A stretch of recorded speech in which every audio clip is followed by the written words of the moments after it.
بسم اللہ الرحمن الرحیم۔ السلام علیکم ورحمۃ اللہ وبرکاتہ۔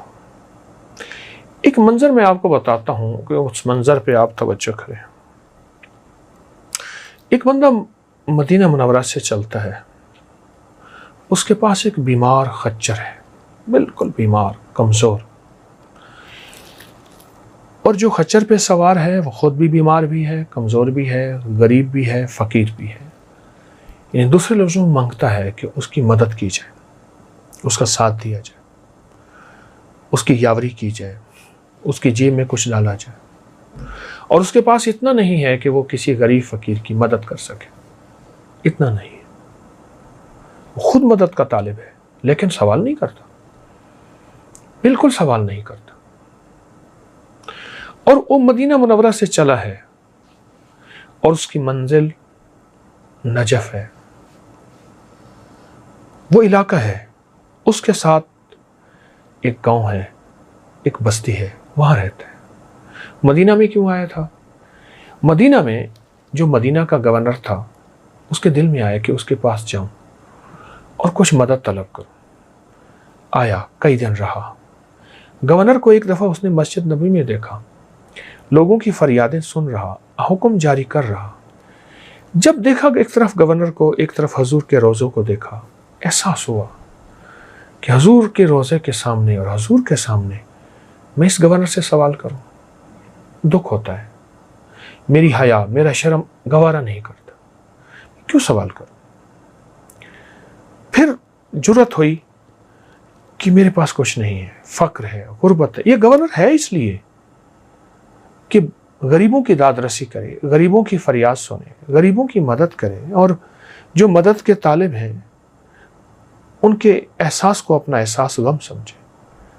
پھر ایک بار پھر موقع ملا، پھر حضور کا روضہ یاد آیا۔ اسی کشمکش میں اسے پورے 40 دن گزر گئے اور پتہ نہیں کیسے اس نے پیٹ بھرا، اور اپنے خچر کا پیٹ کیسے بھرا، اور کتنے مہینوں کی مسافت کے بعد وہ پہنچا تھا۔ کوئی گھنٹوں کی مسافت، کوئی منٹوں کی مسافت نہیں تھی، اور ایک آس لے کے آیا تھا کہ مدینہ کا گورنر ہے، اس کے پاس جاؤں گا، کچھ مدد مل جائے گی، کچھ 4 دن سکھی گزر جائیں گے، کچھ زندگی میں سہولت مل جائے گی۔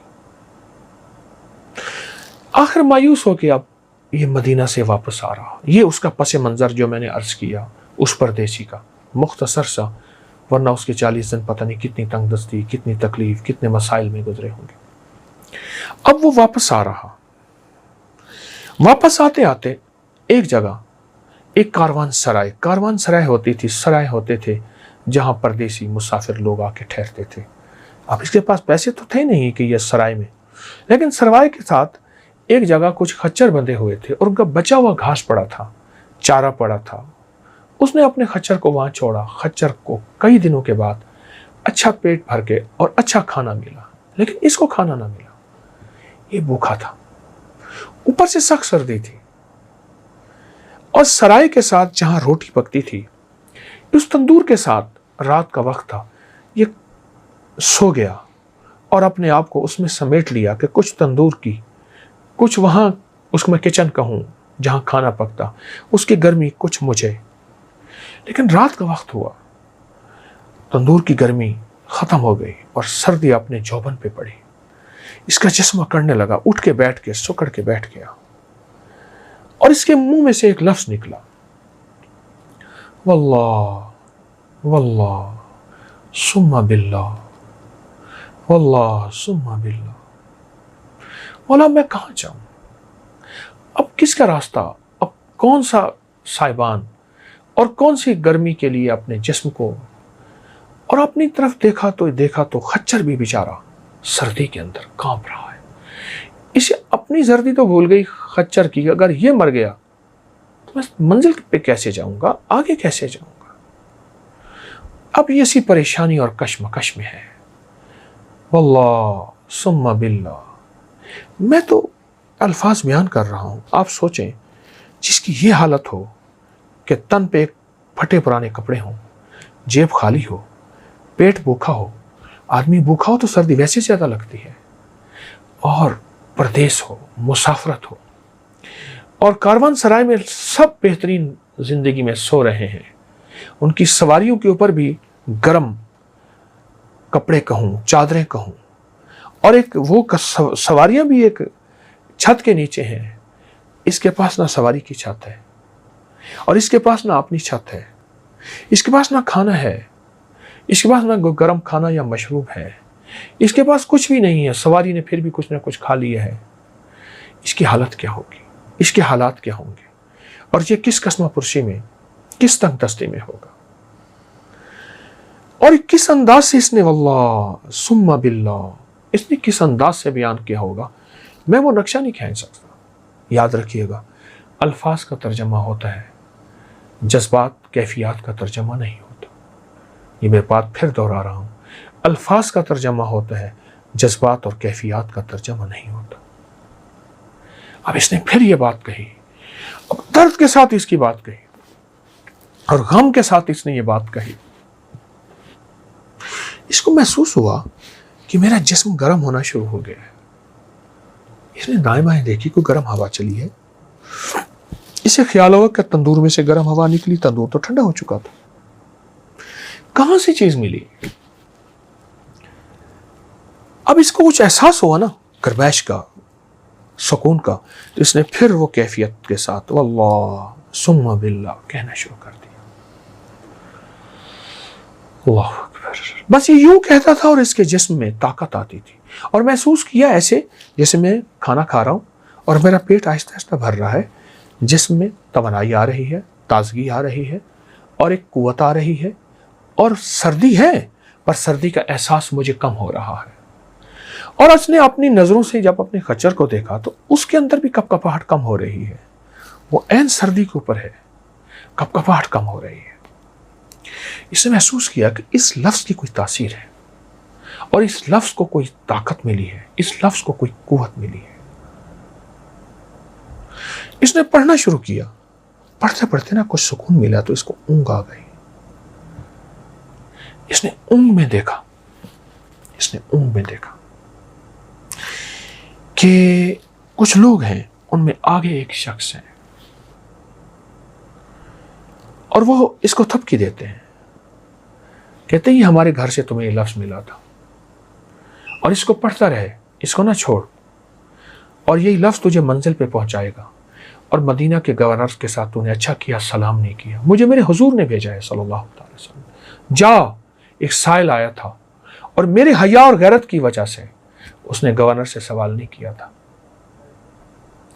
اس کو کہے یہ لفظ ہمارے گھر سے ملا ہے، اور میں اس کی خاص تاثیر اور اجازت دیتا ہوں، اور خاص توجہ دیتا ہوں. اس کو پڑھ، تجھے منزل ملے گی، تجھے رزق ملے گا، جو تے صحت ملے گی، تیری سواری کو صحت اور کھانا ملے گا، اور تجھے جا آج کے بعد تونگری مل گئی. اس کی آنکھ کھلی نا تو اس نے تازگی دیکھی. اب سوچنے لگا ہیں کون یہ؟ بہت ساری نورانی، روحانی اور نوری ہستیاں تھیں. ہیں کون؟ اب اس کیفیت میں تھا، لیکن اس نے پھر پڑھنا شروع کیا. پڑھتے پڑھتے اس ایسے محسوس ہوا بستر بچھ گئے ہیں، اور اس کو نیند آ گئی، اور محسوس ہوا کہ ایک بہترین نرم بستر، مخمل کا، ریشم کا، کیم خواب کا. سو گیا. بس سویا ہی تھا، وہ قافلہ پھر سامنے آیا. کہا ہمارا نام پوچھتا ہے. ہم سارے بقی کے رہنے والے ہیں، آل رسول ہیں، اصحاب رسول ہیں. اور پھر ایک ایک کا نام بتایا، اور جو نام بتا رہے تھے وہ امام حسن تھے رضی اللہ تعالی عنہ، سلام اللہ رضوان اللہ تعالی علیہ اجمعین. امام حسن تھے. فرمایا تجھے یاد ہے، تجھے یاد ہے کہ تیرا والد ایک دفعہ ہمارے پاس آیا تھا، اور ایک دم اس کا نقشہ کھینچا کہ اس کا والد ہے. امام حسن کی خدمت میں حاضر ہوا اور ان سے عرض کیا میرے حالات درست ہو جائیں. تو فرمایا امام حسن، اب خواب میں سارا نقشہ ہے، فرماتے ہیں تیرے حالات درست ہو جائیں گے، پر اللہ نے تیرے لیے خیر اسی میں رکھی ہے، تھوڑے مال اور دولت میں اللہ کے پاس چلا جا، وسعت تیرے بیٹے کے پاس ہے، اور پھر اس کی نسلوں کے پاس ہے، خوشحالی، وسعت. اور یاد رکھ تیرا بیٹا مدینے آئے گا، 40 دن یہاں گزارے گا، حضور کے حیا اور شرم کی وجہ سے، غیرت کی وجہ سے کسی سے سوال نہیں کرے گا. پھر اسے ایک لفظ عطا ہوگا غیب سے، وہ ہوگا واللہ ثم باللہ. وہ لفظ عطا ہوگا. اس لفظ کے بعد اس لفظ کو اس کی وجدان کی کیفیت میں عطا ہوگا، درد کی کیفیت میں عطا ہوگا. لیکن پہلے اس کی آزمائش لی جائے گی 40 دن، غربت سے، تنگ دستی سے، بیماریوں سے، دکھوں سے، نہ کھانا، نہ دوا، نہ پینا، نہ سکھ، نہ آرام. لیکن وہ ہمارے مدینے میں باوقار ہو کے رہے گا اور حرمت مصطفیٰ، عزت مصطفیٰ کا خیال رکھے گا، پاس کرے گا اور ان کا لحاظ رکھے گا. اس حرمت مصطفیٰ، عزت مصطفیٰ سے مصطفیٰ کا گھرانہ آئے گا اور اس کا ساتھ دے گا. کملی والے کا گھرانہ آئے گا صلی اللہ تعالی علیہ وسلم، اس کا ساتھ دے گا. اب یہ خواب میں سارا نقشہ والد کا دیکھ رہا ہے. اچانک والد کا نقشہ ختم ہوا، اس کی آنکھ کھلی. اچھا والد نے ایک دفعہ یہ بات بتائی تھی مجھے اور مجھے تو بھول گئی. یہ سارا نقشہ وہی دہرایا گیا ہے. اس نے صرف کملی والے اللہ کے نبی علیہ الصلوۃ والسلام، اس کے آل اصحاب اور اس کے آل کا حیا کیا تھا. بس حیا کیا تھا اور ان کا لحاظ کیا تھا. میں حضور کے روزے کے سامنے کسی اور سے سوال کروں؟ گورنر لوگوں کو اشرفیوں کی تھیلیاں دے رہا تھا، حکم جاری کر رہا تھا، اتنی دے دو اس کو، اتنی دے دو اس کی، اور پوری اس کی مملکت سے لوگ آئے ہوئے تھے اور وہ سب کی دادرسی کر رہا تھا، اور اس وہ گورنر تھا ہی دادرسی کے لیے. پر اس نے نہیں کیا. ان کو تھوڑا مال ملا، جو 100 شرفی 200 500 1000 ختم ہو گیا، پر اس نے اپنی نسلوں کے لیے تمنگری، مال، بخت، نعمت، چیزیں لے لی. اور وہ کس وجہ سے؟ صرف اللہ کے حبیب کا حیا کیا اور اللہ کے حبیب کی آل سے حیا کیا، بقی میں سامنے اصحاب سے حیا کیا، بقی میں سامنے. اور اس کی وجہ سے اللہ جل شانہ نے اس کے لیے وسعت برکت کے دروازے کیسے کھولے آپ سنیے. اب رات یہاں کاروان سرائے میں رہا. صبح اٹھا تو دیکھا کہ سواری بھی حشاش بشاش، خود بھی حشاش بشاش، اور سواری تیز دوڑ رہی ہے اور لوگ حیران ہیں. اور یہ منزلیں طے کرتا کرتا ہر جگہ جہاں بھی رہتا تھا رات کو اس کے لیے رات مخمل بن جاتی تھی. جہاں بھی رہتا تھا، جب آیا تھا قسمہ پرسی کی رات تھی، جب آیا تھا تو غربت کی رات تھی. غربت کی بھی ہوتی ہے عجب صبح عجب شام، کرتا ہے سفر جب قافلہ راحت و آرام. آیا تھا حالات یہ تھے. اللہ آزما رہا تھا. یاد رکھیے گا میرا اللہ پاک بعض اوقات بندوں کو آزماتا ہے، کچے ہیں یا پکے ہیں، میرے ہیں یا غیر کے ہیں. مجھ سے نظر تو نہیں ہٹاتے، اللہ سے نظر نہیں ہٹی، اللہ کے حبیب سے نظر نہیں ہٹی. اب جہاں بھی رات گزر رہی ہے، دن ہے، طرح طرح کے میوے کھانے کو مل رہے ہیں، لوگ خود بخود لا رہے ہیں، سلا رہے ہیں اور اس کو بستر دے رہے ہیں. ہر بندہ اس کو استقبال کر رہا ہے ایسے جیسے جانتا ہو، اور یہ ہر بندہ اس کا دوست ہو یا اس کا اپنا ہو یا اس کا بھائی ہو. حیران. پر کبھی کبھی بیٹھ کے نا سوچتا تھا یہ میرے نصیب کیسے کھلے. آواز اندر سے آتی تھی، ہمارا نام لے اور اس درد سے لینا. خیال کرنا بغیر درد کے ہم اس نام کی تاثیر نہیں دیں گے، بغیر یقین کے ہم اس نام کی تاثیر نہیں دیں گے. اور پھر یہ درد سے ایسے کہہ کے واللہ ثم باللہ، واللہ ثم باللہ، واللہ ثم باللہ. یقین جانی مجھے مزہ آنا شروع ہو گیا. میرے منہ میں پانی بھرا ہے، میرے منہ میں پانی بھرا ہے. اس کی لذت، اس کی چاشنی. اللہ کا نام کیفیات سے لیا جائے، درد سے لیا جائے. ہاں آج 13 محرم الحرام ہے. 13 محرم الحرام میں میں نے آپ کو چھوٹا سا تحفہ دیا ہے، ایک نقطہ دیا ہے. وہ خچر، اس کی غربت، تنگ دستی. وہ انسان، غربت عربی میں مسافرت کو کہتے ہیں، مسافر ہونے کو کہتے ہیں. وہ انسان، اس کی غربت اور تنگ دستی، اور اس کے گھر کے حالات کیا ہوں گے. اور 40 دن کے بعد گھر والے انتظار کر رہے ہوں گے، جائے گا کچھ لے کے آئے گا. جب گیا نا گھر، منزلیں طے کرتے، راحت کا سامان، راحت کا سفر. جب گھر پہنچا اور گھر پہنچتے ہی دیکھا کہ گھر میں تنکری کا سامان ہے. یہ کیا؟ کھانا، چیزیں، گوشت، میوے، نعمت. اس نے کہا آپ نے کسی کے ساتھ تجارت کی تھی اور ایک تاجر آیا تھا، اس نے کہا بہت نفع ہوا تجارت کی، یہ ان کا جو نفع ہے وہ میں ان کے دے کے جا رہا ہوں. ہم نے روکا بھی صحیح. انہوں نے کہا نہیں میں نے آگے تجارت پہ جانا ہے, میرا آگے قافلہ جا رہا ہے. ہم نے روکا بھی صحیح. کون تاجر تھا, کیا حلیہ تھا؟ اس نے کہا یہ حلیہ تھا, میں نے تو کسی سے تجارت نہیں کی, میرے پاس تھا ہی کچھ نہیں. کہا جاتے ہو بس کہہ گیا تھا کہ واللہ ثم باللہ کو نہ چھوڑنا. ہمیں سمجھ نہیں آئی یہ کیا ہے. تو ایک دم اس کی ہائے نکلی, ایک دم اس کی ہائے نکلی. من کان للہ کان اللہ لہ, جو اللہ کا ہو جاتا ہے اللہ اس کا ہو جاتا ہے. امام حسن بن علی وہ تشریف لائے اور فرمائی یہ تجھے ہمارے گھر سے ملا ہے, اور وہ تجھے نے ہمارا حیا کیا ہے, تو نے ہمارا لحاظ کیا ہے, تو نے ہمارا شرم اور ہمارا ادب کیا ہے, اس کی وجہ سے تجھے ملا. او گھر میں پھر دولت اور وسعت اور برکت کے جو خزانے لٹے اور ملے. کہا کہ پھر اس گھر میں ہر وقت ایک صدا آتی تھی, واللہ ثم باللہ. گھر کا بچہ بچہ یہی لفظ کہتا تھا, گھر کا بچہ بچہ یہی بول کہتا تھا, گھر کا بچہ بچہ اسی الفاظ کے اندر ڈوب جاتا تھا, ان لفظوں کے اندر ڈوب جاتا تھا.